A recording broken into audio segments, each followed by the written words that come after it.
Authorities have lowered the infectious disease level of COVID-19 to Class 2 and all restrictions, with the exception of the mask mandate, have been lifted. The task now is to ensure that members of the public will seek to make informed decisions to allow for a new normal amid COVID-19. For more, I have Professor Kim Moon-kyu from Yonsei University. Professor Kim, welcome back. Thank you for having me. I also have Doctor Kim Seung-taek from Institut Pasteur Korea. Dr. Kim, it's been a while. Welcome back. Good afternoon. Right, Professor Kim, the number of patients in critical care stands at the 546 level, and we've lost 141 lives on this Wednesday. What are your thoughts first on these tallies? It's declining, and if we compare with the daily tally, I usually watch the 7-day average of those numbers, the death tolls and the daily tally. And I think we are getting out of Omicron slowly, and I hope that's going to be the end of this pandemic. But that's the price we pay. People die, and a lot of funds we have to use. Those 7-day average of death toll peaked in March 24th, and it's already declining. And it's about 7 days after the daily tally, and now it's about 7 cases of mortality per million. And when it was in Delta, it was less than right now because there were fewer cases. But if you look at the case fatality rate, it's only 10 times less in Omicron outbreaks. So I think if we had an outbreak like this with Delta variant, we should have a very hard time. But luckily, we are now in Omicron, so that's the reason the mortality is less, and it's going to decline. I think it looks like it's going into a lull for a time being, and now we have to be vigilant for possible new variant emerging. Right. And Dr. Kim, starting this past Monday, eating and drinking at movie theatres and indoor sports stadiums are allowed. Now, some have questioned the logic of mandating masks within classrooms and work environments while permitting their removal to consume food within confined spaces. What are your thoughts on this? Well, apparently those decisions seem very inconsistent because those, I mean, the place you're talking about is the same, some indoor environment, obviously compared to some outdoor environment. Well, as long as we just keep at least 2 meters of distance just between people in outdoors, well, we can actually just lift up the mandate, I mean, just mask mandate. But indoors, especially some closed space, the transmission, the chance of transmission is just higher compared to others. But then I'm just trying to understand this kind of just the way to just returning to our just normal life. But somehow just the decision cannot be, somehow has to be like a step by step, not just all of a sudden just to release all the mask mandate.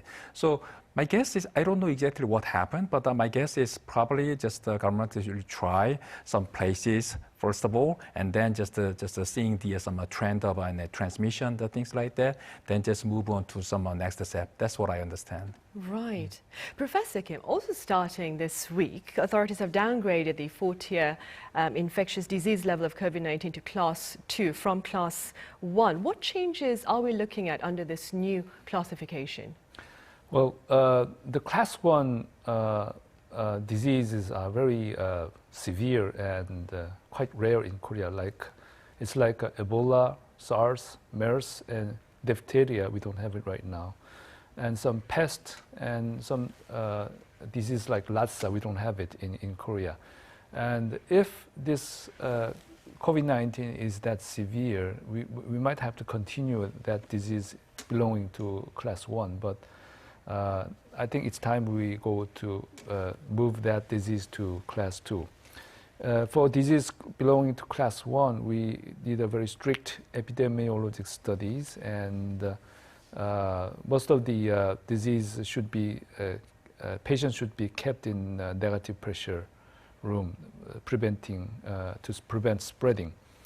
And the portion of the self-pay is different. I mean, a patient is all covered if you belong to Class 1, but if you belong to Class 2 disease, more portion you have to pay. It's not covered by the government. So before 2 years, at the beginning of this pandemic, we didn't know much about this COVID-19. So that was the reason we had to put it in a class 1. I think it's possible that we can change it to class 2, but ICU and emergency department might have to keep more stricter rules than other class 2 diseases for COVID-19. I see. And just to have a better understanding, which diseases are currently classified as class 2? Class 2, tuberculosis, measles, chickenpox, and typhoid fever, and some disease like that, hepatitis A. Those diseases we can meet sometimes in Korea, and now I think Omicron is becoming one of them.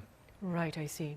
And Dr. Kim, starting April 30th until May 22nd, visits to nursing homes will be allowed as Korea celebrates a number of family-oriented holidays in May, including Parents' Day and Children's Day. Having said that, what precautions do you advise to ensure a safe reunion at nursing homes?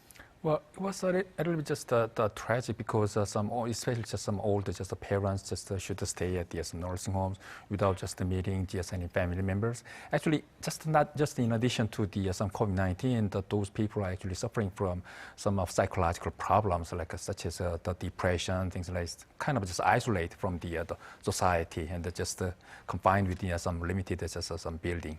So I think just to alleviate such kind of the psychological issues, I think now is the time to just to give a chance of just a family reunion. Now just we are just observing the some end of the end of the some Omicron wave.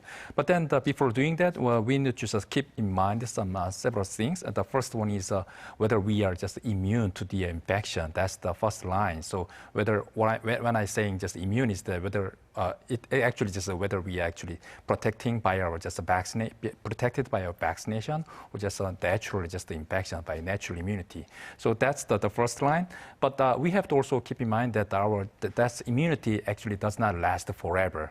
Somehow mostly just neutralizing antibody just waning after a couple just a month later. Although our cellular immunity conferred by the T cells just stays very long time, just at least just 6 months after vaccination or just infection. And then so that's very number one important. And then in that case, we also need some another layer of just protection just in case, which is actually just wearing mask. Just wearing mask, just our old parents and also just some visiting family members. That's an additional layer of protection just in case. So if we just keep those guidelines, I think we can have a very safe family reunion. Right, hopefully. Professor Kim, we are now ushering in the season of spring, and as beautiful as the flowers are, those who suffer from pollen allergy are quite anxious. That being said, how can we distinguish these allergy symptoms from those of COVID-19? Well, I can say that it's distinct from each other, and I would like to explain some characteristics of allergic rhinitis and asthma. For allergic rhinitis, you have repeated sneezing and nasal obstruction and itching sensation of nose and sometimes eyes. Usually they don't have fever, so they know their symptoms, most of the allergic patients. So allergic rhinitis is quite easy to distinguish from COVID-19. For patients with asthma, I think there are some common symptoms and some different symptoms.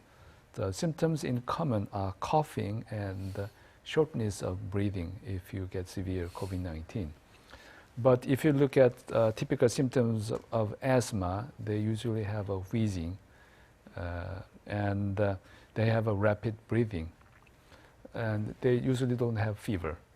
But patients with COVID-19 have fever, sore throat, and runny nose, and some body pain. So I think those symptoms are quite distinct. And allergy patients usually, understands what is allergic symptom and what is not. So I think fever will be the number one symptom, which is quite different. Right, and then of course you need to get tested for that. Yeah. Dr. Kim, health authorities have spoken about the importance of securing more COVID-19 treatment pills as Korea seeks an exit strategy from this pandemic. That being said, what can you tell us about our own efforts here in the country to develop a homegrown treatment against COVID-19? Well, first of all, I think we have to have the two different weapons. One is the vaccine, and the other one is the antiviral drug. For the vaccines, now we have just more than just enough just the vaccines that we have right now. So sometimes we are just thinking about maybe just donating or sharing out just surplus vaccines with the other countries. But for the drugs, that's still we are actually just experiencing a little bit of the supply issues. So for that, I think the government is trying to get actually secure just more drugs, especially just Paxlovid, and also thinking about some Evusheld, which is actually just some monoclonal antibodies, but not actually treatment purpose. So this is usually used for some preventive purpose, especially for those who are actually immunocompromised, so that even after their vaccination, they cannot just elicit a very full just immunity against the COVID-19 infection. And other than that, for our domestic just efforts for the drug development, the domestic just a pharmaceutical company actually just collaborating with the Japanese pharmaceutical company and trying some clinical trials, phase 2 and the phase 3 clinical trials. Those drug seems pretty promising, and then the mechanism of action of those drugs is actually really similar to the Paxlovid. But then this drug seems to have a more just longer the shelf life. I mean, which means that just longer lasting compared to the Paxlovid, and then it seems to work without the ritonavir, which is actually one of the combination drug when we actually just use the Paxlovid. Actually, Paxlovid is a combination drug. One of them is the nirmatrelvir. This is a new drug with the some ritonavir. This is an old drug that was just originally just developed for the aged patient. So this is a combination, and then another just a company, the Celltrion, is also developing some more advanced neutralizing monoclonal antibody. Their first development was actually effective until against the Delta variant, but after the emergence of the Omicron and the stealth Omicron, somehow they are like other major monoclonal antibody. It lost a lot of substantial neutralization capacity. So now they are trying to just find out another the monoclonal antibody candidate they actually just identified earlier in the pandemic. So then they're trying now just phase 2 and the phase 3 clinical trials. And then so others for like a global just scale. I know the remdesivir, although it is very effective, somehow this was an injection drug. So it was not really just a very beneficial way to the patient with the some mild COVID-19. But now just a remdesivir is actually, the company is developing orally bioavailable remdesivir. And then they finished the some animal study. And that the result was pretty successful. And then as far as I can tell, they are trying some clinical trials with some people, and also the some Merck is also just trying to upgrade the molnupiravir as some second generation drug. And then I think although just the first the development was the clinical efficacy was a little bit disappointing, I think I hope that after this second generation drug, they hope they get some better just efficacy. And then the government is also supporting just a lot of drug development in terms of the national R&D programs right now. Right, to boost our arsenal against COVID-19. Sure. Professor Kim, speculation is quite high about a rebound in late autumn, that is. Do you share this view? Well, everything is possible. And if there's no prominent variant emerging, I think there will be the best scenario for Koreans, because more than 60-70% of our population might be immune against Omicron. And if you don't have a new variant emerging, that means we have some kind of herd immunity. So only the person who are not vaccinated or people with underlying condition might have to be cautious about their health. But we have to remember there are some blind spots when you look at our world map, especially in Africa, and some areas like refugee camps in conflict zones or war zones. Usually the health system is all collapsed, so those areas might have another possible outbreak spots. Well, the more virus have a chance to replicate, there are more chance new mutants might emerge. So globally thinking, if there's an area that this COVID-19 is not properly treated, especially in a patient with immune-compromised situation, then the virus can replicate for quite a long time. And the long time means possibility for a new variant to emerge. If we compare Delta variant and Omicron variant, Omicron didn't came out of Delta. That means Delta emerged from some area, Omicron emerged from other area in Africa. So if there's a patient is continuing the disease of COVID-19 and the virus replicating, that situation is no good. I mean, he might have another, make another mutation. So every patient should be treated properly in a short time. And also, we are in spring and going into summer, but the southern hemisphere is in the opposite way. So our autumn is in September, October, November, but a new variant can emerge from the southern hemisphere. So, and we travel, so that's the reason autumn, not only autumn is some time we have to be cautious. Every time around the world, around the year, we should be vigilant. And as summer comes, we're going to use a air conditioning system. And you have to remember that this coronavirus can be spread in those confined spaces with air conditioning system. So I would like to quote a slogan from COVAX, which is the organization trying to keep the equity of this vaccination spread. With a fast-moving pandemic, no one is safe until everyone is safe. So I wish that we can think domestically and also globally. So autumn is a point that we have to think domestically, but globally, I think we have to be vigilant around the year. Right, of course. And given the concerns raised by Professor Kim, Dr. Kim, what are your thoughts on perhaps efforts to better respond to a possible resurgence in the autumn? Well, not just in autumn, but recently there is some report from the U.S. that new Omicron subvariant is emerging, and then the number of just the infection, just the total number of just infection actually now just over than those of the Delta wave.